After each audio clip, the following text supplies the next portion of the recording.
Hello, everybody, and thank you all so much for signing up for MUL 2010 Music Literature, Listening, and Understanding.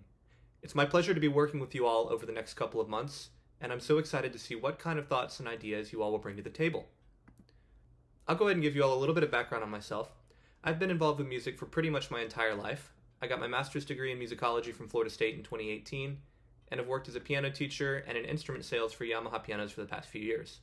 My master's work mostly surrounded the French modernist ballet Parade, and I'm especially interested in music and politics, cultural diplomacy, musical modernism, and jazz, and when I'm not doing this, I am a keyboard and percussion player for the 116th Army Band. With that out of the way, let's dive right into your first few weeks' reading material.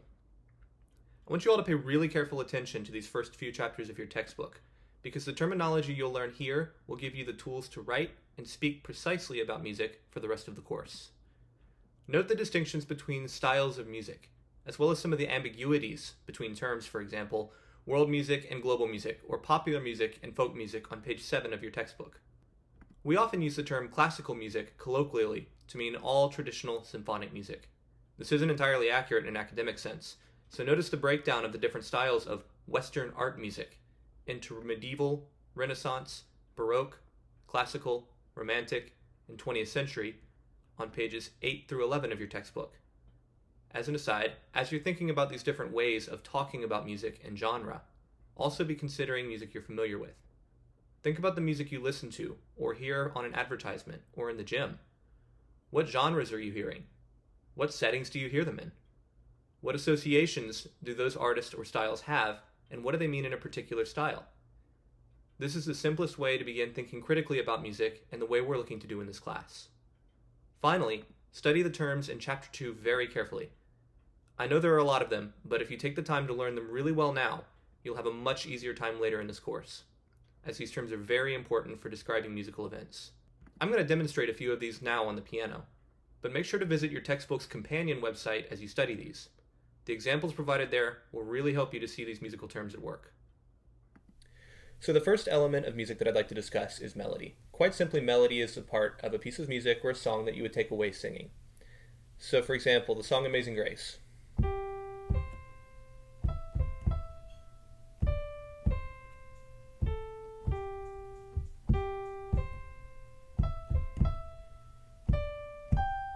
Now, that's the part of the song that you would get stuck in your head, or the part that if I asked you to sing Amazing Grace, you would sing.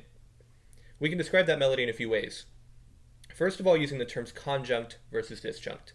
Now, all these terms mean is if the notes are really, really close together, a melody is conjunct. If they're kind of far apart,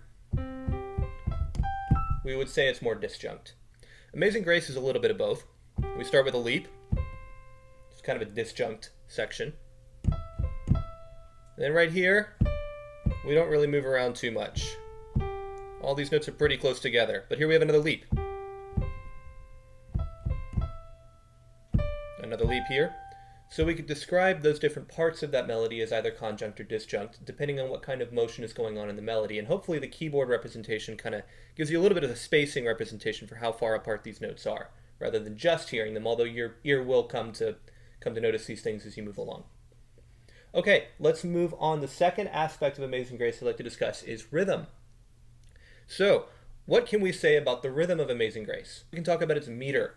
Now, all meter means is where are the strong and weak beats. And you want to think about the lyrics here. Amazing grace, how sweet the sound. Notice how there is a strong emphasis on every third note, or third syllable, third beat. Amazing Grace is in what's called 3/4 time. Now, you don't need to worry too much about time signatures, but think about it every 1, 2, 3, 1, 2, 3. And Amazing Grace is interesting because we actually start with a pickup. So we start with a weak beat, strong beat, sing grace, 2, 3, 1, 2, 3, 1, 2. See how we can count 1, 2, 3 very evenly throughout this piece of music. Let's do it one more time. 3, 1, 2, 3, 1, 2, 3, 1, 2, 3, 1, 2, 3. That's the meter of Amazing Grace. It's in triple meter. Triple just means 3. We're going to count to 3. Pretty straightforward there. Okay, let's look at harmony now. So far I've been playing Amazing Grace just the melody. And we would call that, we're going to talk about kind of texture and harmony at the same time. We would call that texture monophonic because there's only one voice. Monophonic literally just means one voice. So one person singing, or one piano line in this case. There's no harmony, and the texture is monophonic, but let's add some chords to it.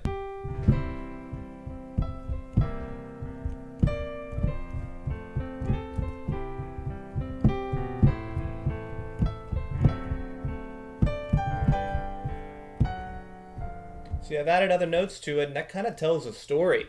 We're pushing forward to maybe decisive moments in the lyrics. That's some interpretive leaps you can kind of take later on when you start analyzing the harmony and the lyrics and context and what do the words mean and all of that. The harmony really drives the story in this case. But what I want to notice here is just by adding chords to this, it's really still the same melody, right? So we've got some harmony to it, we've got some chords with it, there's some other stuff going on besides that monophonic melody, but that melody is still the part that you notice, that you take away. Okay, so we're going to describe that texture as homophonic. So just chords in melody. All that really means is that we have one important melody and the harmony supports it. Now we'll talk about other textures like polyphonic texture, where we have other voices that are just as important as the melody. But in this case, that's not really what we're looking at. We just have some chords supporting the melody. You don't really hear what those chords are doing. I mean, they're cool, but you don't hear what they're doing as melody. That's not the part you're going to go away and sing. You're not going to sing those chords I was playing. We're just going to sing the melody, but those chords support the melody. So we'll describe that as a homophonic texture that has harmony added to it. You know what? And before we move on too far, I do want to talk a little bit about chords. What is a chord? A chord is really just a grouping of notes. Now we actually build chords in a specific way. If you notice the spacing on these notes that I'm playing, the keyboard's telling you I'm playing C, E, and G. Don't worry about what the specific notes are. Notice that I'm skipping, and I'm skipping again. We call that a triad. It's a basic building block of chords. But when we put notes together like this, usually 3 or more voices, we call that chords. Chords are kind of the building blocks of harmony. They're very, very important. All right, so just pay attention to that when you're listening to music. Are you hearing chords? Are you hearing maybe 2 different melody lines at the same time? In this case, I'm just playing some chords, and I'm adding a few notes to them.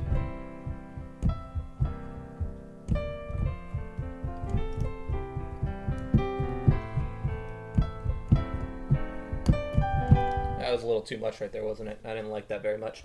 Anyway, let's move on. So we've talked already about texture. We're going to briefly cover timbre. Now, this word is interesting. It's spelled T-I-M-B-R-E. It's not timbre. It is timbre. Can't tell you why, but that's very important. Timbre just means the way the instrument sounds. So I'm playing on a piano right now, and you can probably tell without watching the video that I'm playing a piano. So this is what a piano sounds like. That's the timbre of that instrument. Now, interestingly enough, so I am on a keyboard here, so what I'm going to do is change over to another instrument. Let's see, what do I want? I think I want some strings. Now, check this out.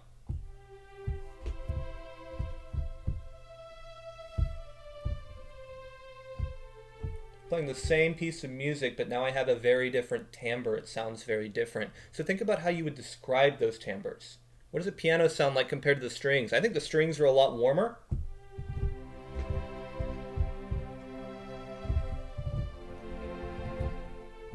There's a different emotional character to them. Again, we get back to some interpretive side of things. You've probably seen a lot of movies where strings are used to maybe for the sad moment or maybe for the love scene. So there's some associations we have with that timbre that are cultural, that are separate from the acoustic properties of them, which we'll talk about those as well. But the acoustic properties of the strings and the cultural associations are a little bit different. So timbre is very important from that standpoint. Let's go back to the piano for a second. How does this sound?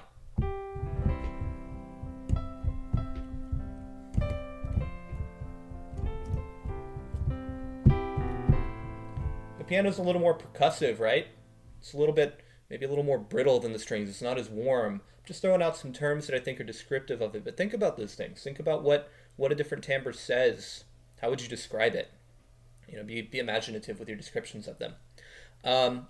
Okay, and one more that I want to get to before we move on from timbre. What if I turn the piano off and I start playing an organ? I don't like that sound very much.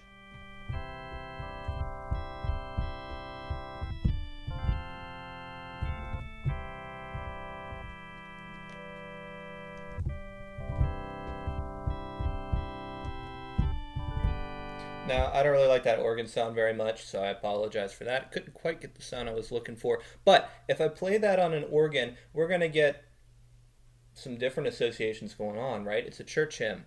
Where do you most often hear an organ? Usually in church. I think my organ sounded a little more like a rock organ. So a little bit more of a 1960s kind of Animals vibe to it, but we'll keep with the idea. The organ sounds a little bit more churchy. So when you hear an organ, think about that association. What is the composer or the arranger trying to say by including an organ in something? And in this case, if we're playing Amazing Grace, they might want to invoke the idea of a church, sort of, worshipful setting or something like that. All right, we're going to move along to our last element, and we're going to stick with Amazing Grace. So the last element I want to talk about is form. Form simply means how is the song structured. So if we take Amazing Grace, we've got a whole bunch of different verses, and if you look in your hymnal, if you have one, or if you look in a hymnal, you'll see probably 4 or 5 different lines of text below the melody. That's because Amazing Grace is organized strophically.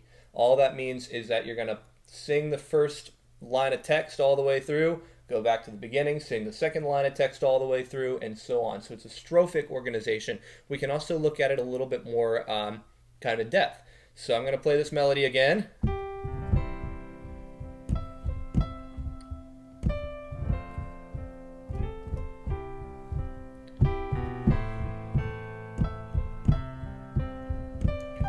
Ooh, something different. So we played the same melody twice, but now we've got something different going on.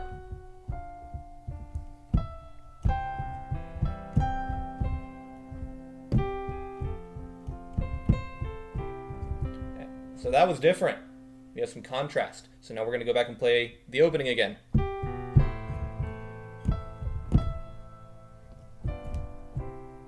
So we've played the opening melody, a contrasting melody, and the opening melody. We could describe that as A, B, A if we wanted to. So same thing, different thing, same thing.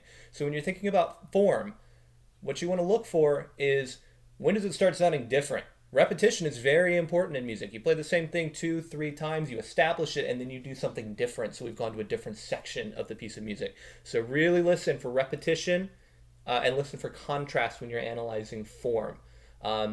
So probably the best way to understand form right away is think about, pretty much any song on the radio. You're going to hear a verse, which tells some kind of story. You're going to hear a chorus, which is usually probably the catchiest part of the song. It's called a hook a lot of times. Music promoters are looking for a catchy hook when they want to put something on the radio.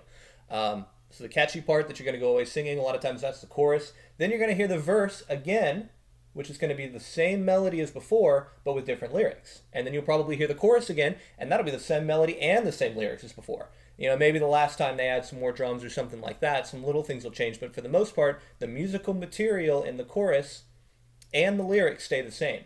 Whereas the verse, the lyrics change, but the musical material doesn't.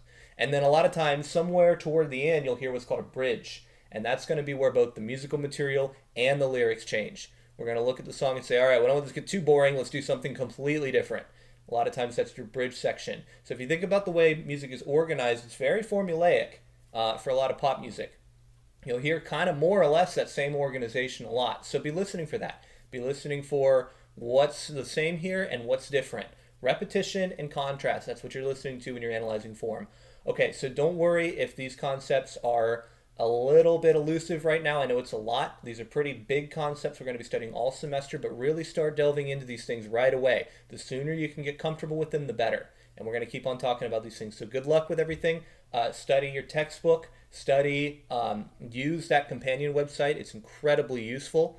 And please let me know if you have any questions. Feel free to email me, reach out to me, whatever. I'm more than happy to help you all out with whatever you need. So thank you so much, and I look forward to working with you this semester.